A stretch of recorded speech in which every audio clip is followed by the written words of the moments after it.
एक बार एक व्यक्ति एक महात्मा के पास आता है और कहता है, महात्मा जी, मैं ध्यान सीखना चाहता हूँ, क्या आप मुझे ध्यान करना सिखा सकते हैं? वे महात्मा उस व्यक्ति से कहते हैं, ध्यान दो प्रकार का होता है, एक वो जो करा जा सकता है और दूसरा वो जिसे करने का कोई तरीका नहीं। तुम कौन सा ध्यान सीखना चाहते हो?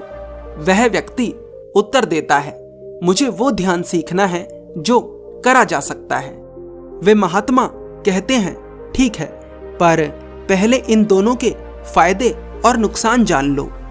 उन महात्मा की बात सुनकर वह व्यक्ति तो बड़ा चौंकता है और पूछता है, अर्थात मैं कुछ समझा नहीं। नुकसान? ध्यान के फायदे तो मैंने सुने हैं, पर ध्यान के नुकसान भी होते हैं, ये तो आज मुझे पहली बार पता लग रहा है।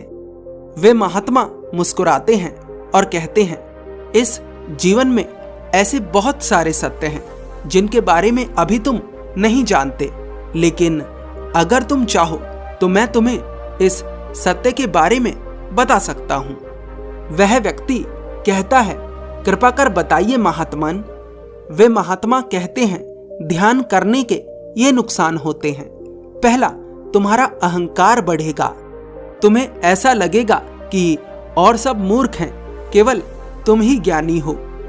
दूसरा, तुम्हारे भीतर कामुकता से भरे विचार बढ़ने लगेंगे, क्योंकि तुम तथाकथित ब्रह्मचर्य का पालन करोगे। तीसरा, तुम्हारे भीतर क्रोध बढ़ेगा और क्रोध का कारण होगा वे ऊर्जाएं जिन्हें तुम जबरदस्ती अपने भीतर दबा लोगे। चौथा, तुम्हें खुद से ही घृणा होने लगेगी, क्योंकि तुम जानते होगे कि तुम भीतर से क्या हो और बाहर तुम क्या दिखाने का प्रयास कर रहे हो। अब फायदे समझो।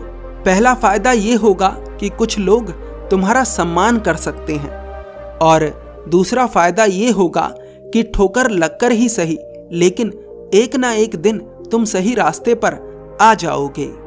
वह व्यक्ति पूछता है, तो इसका अर्थ ये है कि ध्यान करना गलत है? वे महात्मा उत्तर देते हैं, हाँ, ध्यान करना बहुत गलत है। वह व्यक्ति पूछता है, फिर आप ध्यान क्यों करते हैं? वे महात्मा मुस्कुराते हैं और कहते हैं, मैं ध्यान कहाँ करता हूं, मैं तो ध्यान को होने देता हूं। वह व्यक्ति आश्चर्य से भर के पूछता है, परंतु कैसे? वे महात्मा कहते हैं, तुम्हारी ही तरह जब मैं अपने गुरु के पास ध्यान सीखने गया था, तो पहले 4 साल मैंने सिर्फ ध्यान करने का प्रयास करा, और इस प्रयास के कारण मेरे भीतर अहंकार बढ़ा, काम वासना बढ़ी, क्रोध बढ़ा, घृणा बढ़ी, सारी चीजें हुई, लेकिन ध्यान नहीं हो पाया। फिर मुझे समझ आया कि ध्यान करने का विषय नहीं है, ध्यान होने देने का विषय है। तुम सही अवस्था में बैठना सीख सकते हो, ध्यान के लिए कैसा भोजन करना चाहिए ये सीख सकते हो, ब्रह्म मुहूर्त में कैसे उठना है ये सीख सकते हो, लेकिन तुम ध्यान नहीं कर सकते। तुम चाहकर ध्यान की एक झलक भी नहीं पा सकते, चाहकर ध्यान होता ही नहीं। इसे ऐसे समझो कि चाहे तुम कितना भी जोर लगा लो, लेकिन तुम जल को भाप नहीं बना सकते जब तक कि उसे एक सही स्थिति ना मिल जाए। तुम केवल इतना कर सकते हो कि जल को सही स्थिति में रख सकते हो। वह व्यक्ति कहता है, तो इसका अर्थ यह है कि ध्यान को करना नहीं है, इसे होने देना है। परंतु एक प्रश्न है, कुछ होने देने के लिए भी तो कुछ करना पड़ेगा। वे महात्मा कहते हैं, उस करने को ध्यान करना नहीं कहते, उस करने को खुद को ध्यान करने के लिए तैयार करना कहते हैं। तुम ये सीख सकते हो कि कैसे ध्यान के लिए तैयार हुआ जाता है। वह व्यक्ति पूछता है, महात्मा जी, मैं ध्यान के लिए तैयार होना चाहता हूं, मैं क्या करूं? वे महात्मा कहते हैं, अब तुमने सही प्रश्न पूछा है। सबसे पहले तुम एक अवस्था में बैठना सीखो। सुख आसन ध्यान के लिए एक अच्छी शारीरिक अवस्था है। अगर तुम लंबे समय तक एक स्थिति में बैठना सीख गए तो इस ब्रह्मांड की बहुत सारी संभावनाएं तुम्हारे लिए खुल जाएंगी। दूसरा, अपने तन को समझो, कैसे तुम इसे स्वस्थ रख सकते हो। इसे ऐसा भोजन दो जिससे इसके भीतर ऊर्जा बढ़े, आलस नहीं। तीसरा, सत्संग करो जिससे कि मन शुद्ध हो। सत्संग का अर्थ होता है सत्य का संग। चौथा, दृढ़ संकल्प के साथ खुद पर कार्य करते रहो। वह व्यक्ति तो खुद को ध्यान के लिए तैयार करना शुरू कर देता है, आप कब से करेंगे?